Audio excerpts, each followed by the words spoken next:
Hi, this is Splish and welcome. Today I'm going back playing some Black Squad in order to see if it's worth my time or your time for that sake at the end of 2022. I did another video earlier this year when it comes to Black Squad asking how the game is doing in 2022, so feel free to check that out later if you feel like it. However, in this video I want to see how the game plays now, what kind of new content there might be in the game, and of course foremost I would say if I still think it's fun to play. The gameplay you're watching is me playing some TDM and gun game. Besides TDM and gun game, Black Squad offers other game modes such as Demolition, 5v5 and 8v8, Assassination, 8v8 and also Destruction, 16 versus 16. I'm not sure though, however, how many people that are playing the last mentioned game modes now in 2022. That also goes for the competitive scene when it comes to Black Squad, so feel free to fill in here if you have those kind of experiences. I believe that you need to get a second lieutenant grade in order to play competitive in Black Squad if you're interested to do that. So how does it play? Well, if you paid attention to the gameplay, I guess that many of you start to think about games such as Counter-Strike, and since I had a period of playing competitive CSGO, I can agree the gunplay and movement reminds me a lot about CSGO. But there's also room for some more casual elements in this game, depending on the game mode of course, and partly the map sometimes, that gives me a touch of more fast-paced shooters, almost like Call of Duty. But the actual gameplay is more towards Counter-Strike, so if you have a background playing CS, you'll most likely feel quite comfortable when it comes to the gunplay and also how to handle the recoil of the guns. I like this mix that I just described, and it feels good to be back into a game like this, where focus is mainly on gunplay and gun skill and not so much about random elements such as kill streaks or similar, that I've been experienced quite some now recently when playing for example Modern Warfare 2. I'm glad to see that there's at least around 700 players on average a day playing Black Squad, and you might say that it's a small number, but remember that it's a free-to-play title that has now been out for about 5 years.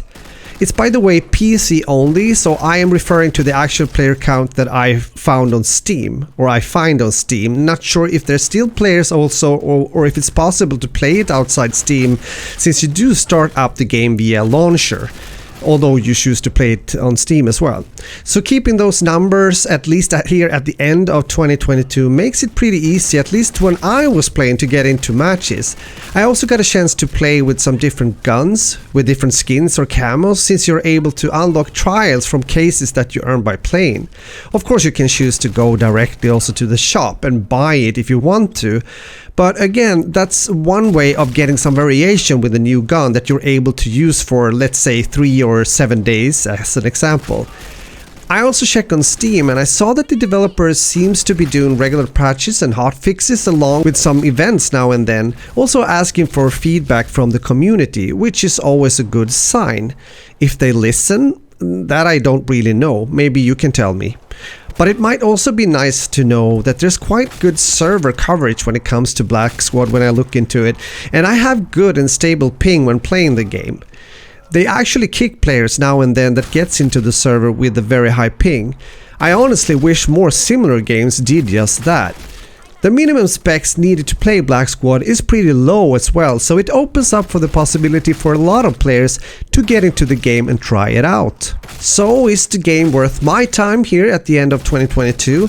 Yes, when it comes to being a game that I have fun playing and getting back to now and then. But I don't believe that I would start now to grind my way up in Black Squad. Not because I don't like it, but mostly because I'm playing other games as well. So I will keep it at a casual level for me when it comes to Black Squad. Is it worth your time, you might wonder? I would say yes, if you're looking for a good free-to-play FPS experience. As said earlier in the video, I'm not sure how many people nowadays that are spending time playing competitive, so if you're interested in that particularly, I guess it would be a good idea to check out that first, so you feel that it's worth the time investing for you to get into that section of Black Squad. But when it comes to the casual aspect, as mentioned before, of this game, I would say give it a go. I'm, for example, glad that there's a gun game mode in Black Squad, something I often miss when checking out other shooters, even newly released AAA games such as an example. So with that said, enjoy playing some Black Squad, and if you feel like it and if you enjoyed the video, please consider to give it a like since it helps me out in the YouTube algorithm. And if you want to see more from me in the future, then make sure to subscribe and turn on the notification bell so you don't miss out when I'm uploading another video. Thanks a lot for watching, and I hope you're gonna have a good day, a great day, and game on as always. Bye bye.